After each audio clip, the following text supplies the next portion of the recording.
आज दरबार असं म्हटलं म्हणजे त्या काळाचं हे किंग कोर्ट। या दरबारात सर आपण जे सिंहासनची मेघडंबरी पाहतोय ना, ती पंचधातूपासून तयार केली। त्या मेघडंबरीचं उद्घाटन याच भारताचे 7वे राष्ट्रपती डॉक्टर ज्ञानेधर सिंग यांच्या हस्ते करण्यात आले। त्या मेघडंबरी अरुण राजांची मूर्ती बसवलेली दिसते का? ती मूर्ती 6 जून 2009 ला बसवली आहे। म्हणजे कोल्हापूरच्या युवराज छत्रपती संभाजीराजांनी ती मूर्ती 6 जून 2009 ला बसवली। त्या मेघडंबरीच्या मूर्तीच्या खाली लोखंड आडवा ग्रिल दिसतो का?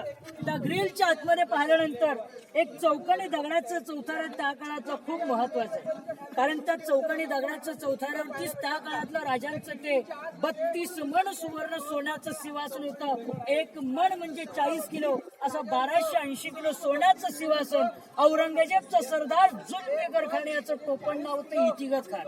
याने हे घणाचं घाव घालून राजांचं 32 मन सोन्याचं सिंहासन पूर्ण पळून नेलं। हे 1945 साली पंचधातूचं बनवून या ठिकाणी बसवण्यात आलेलं आहे। याच दरबारात छत्रपती शिवाजी राजांचा शिवराज्याभिषेक सकाळी शनिवारी पहाटे 5 वाजता झाला। राजांच्या राज दरबारात इथे 6,500 सैन्य बसली होती। दरबार वरून पॅक होता। समोर रत्नजडीत 32 मन सोन्याचं सिंहासन सजवलेलं होतं। सिंहासनाच्या डाव्या बाजूला राष्ट्रमाता जिजाऊसाहेब, राजांचे 2 मुलगे संभाजी राजे, राजाराम महाराज, राजांनी काशीरून बोललेले गागाभट हे 7 नद्यांचं पाणी घेऊन उपस्थित होते।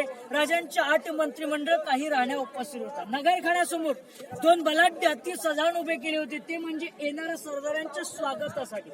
राजाने आपल्या राजांचा सकाळी पहाटे 5 वाजता शिवराज्याभिषेक म्हणून राजाने राजवाड्यात 4 वाजता उठून स्नान केलं, भगवा वस्त्र आपल्या अंगावरती परिधान केला, गळ्यामध्ये कवड्याची माळ, कपाळी चंद्रकोर लावली आणि आई भवानीच्या जगदीश्वराच्या दर्शनाला गेली। तोपर्यंत या गडाच्या आजूबाजूच्या लोकांच्या झुंडीच्या झुंडी हे भगवे झेंडे घेऊन पायी चालत रायगडावरती येत होत्या।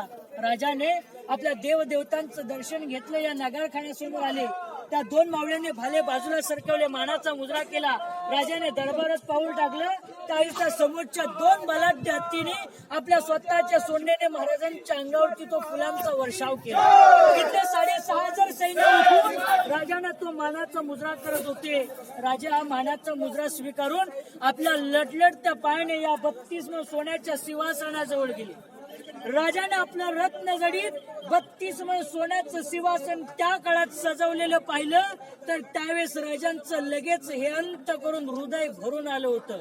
हे हृदय भरून येण्याचं कारण एवढंच होतं की ज्यांच्या जीवावरती हिंदवी स्वराज्य स्थापन केलं तर ती आज आमच्या जीवाभावांची लढणारी माणसं आज या दरबारात कुठे दिसत नाहीयेत। राजाने उजवा गुडघा टेकून सिंहासनाला एक मानाचा मुजरा केला आणि राजांची एक नजर राष्ट्रमाता जिजाऊ साहेबांकडे जाते। त्या जिजाऊ मातेंच्या डोळ्यातून ते आनंद अश्रू ओघळता का की जिजाऊ मासाहेब या दरबारात नक्कीच म्हटले असतील की शिवनेरी या किल्ल्याच्या मातीत खेळणारा रांगणारा तो माझा शिवबा, माझं बाळ आज या 32 मन सोन्याच्या सिंहासनाधीश्वर होणार आहे। राजे सिंहासनाच्या 4 पायऱ्याच्या सिंहासनाच्या पाठीमागे 4 पायऱ्या, या 4 पायऱ्यांवर उभे राहून या भर दरबारात नजर टाकत आऊसाहेबांना म्हणतात की आऊसाहेब, ज्यांच्या जीवावरती हिंदवी स्वराज्य स्थापन केलं तर ती आज आमच्या जीवाभावांची लढणारी माणसं या दरबारात कुठे दिसत नाहीयेत। त्या लढणाऱ्या माणसांच्या विद्वान बायका दरबारात उपस्थित होत्या, लहान लहान लेकरं होती। राजांच्या डोळ्यासमोर लढणारी माणसं दिसत होती। राजा लटलटता पायाने 32 मन सोन्याच्या सिंहासनावरती आरूढ होतात। आऊसाहेबांना म्हटले की आऊसाहेब, आम्ही जी स्वराज्याची पहिली पायरी चढतो हा आमचा तानाजी मालुसरे, आधी लगीन कोंढाण्याचं आणि मगच माझ्या रायबाचं म्हणणार तो माझा ताना। आऊसाहेब, लाख मेले तरी चालतील, लाखाचा पोशिंदा मरता का म्हणे असे म्हणणारे ते बाजीप्रभू देशपांडे आणि मेसरीच्या खिंडीत नुकताच मारला गेला हा आमचा प्रतापराव हुजर। अशा आपल्या जीवाभावांची नावे घेत राजा लटलटत्या पायाने या 32 मन सोन्याच्या सिंहासनाधीश्वर झाले। गागाभट्टाने पुढून 7 नद्यांच्या पाण्याचा अभिषेक घातला, 1000 सोन्याच्या मोहरा उधळून दिला, डोक्यामध्ये सोन्याचा मुकुट, अंगावर एक सुवर्ण छत्र बघण्यात आलं। राजांच्या हातात एक विष्णूची मूर्ती दिली, कारण विष्णू हा त्यावेळी जगाचा पालक होता। नगरखान्यावरती नगारे, तुथारे, चौघडे वाजवले गेले। प्रत्येकाच्या मनात हा एक आनंद निर्माण झाला आणि या दरबारातून एक ललकारा दिली, आपण पाठीमागून जय बोलायचंय।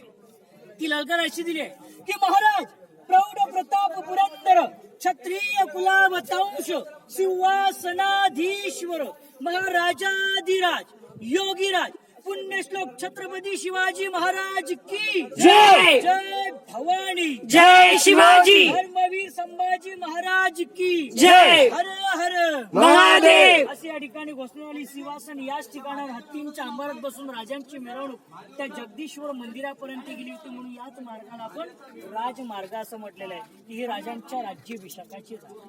समोरचा गेट आहे, लांबून पाहिलं की गेट ऑफ इंडिया सारखं वाटतं. या नगरखान्याची प्रतिमा कॉफी इंग्रजांनी काढून मुंबईच्या गेट ऑफ इंडिया डुप्लिकेट बनवलाय. नगरखाना याच्यावरती 32 पायऱ्या जाण्यासाठी नगारे सुतारे चौघारे वाजवले की पूर्ण गडाचे दरवाजे बंद केले. याचे मोठ्या गेटचं नाव आहे नगर. राजांचं सिंहासन तो गेट हा जो डिफरन्स आहे याच्यातला आपला जो अंतर डिफरन्स 200 फुटी पेक्षा जास्त आहे. त्या काळातली कल्पना कराय दरबारात माइक स्पीकर सिस्टम नव्हती. राजा सिंहासनावर बसून हळू आवाजात भाषण केलं की शेवटची व्यक्तीपर्यंत किंवा काना कोपऱ्यात ऐकत जायचं. शेवटला व्यक्ती उभा राहून बोलला, कुसबुस केली किंवा साधी आपण टिचकी वाजवली किंवा एखादा छोटा पेपर फाडला की राजांपर्यंत ऐकायला यायचं. याला इकोसिस्टम स्थापत्य कला किंवा ही बांधकाम रचना असं म्हटलेलं आहे. जर शांतता असेल तरच आपल्याला ऐकायला मिळेल. आता इथून तुम्ही दर्शन घ्या. पुढचा भाग पाहण्यासाठी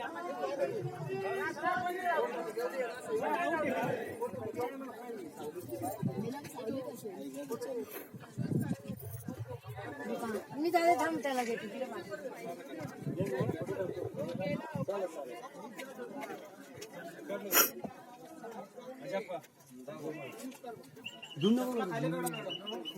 सर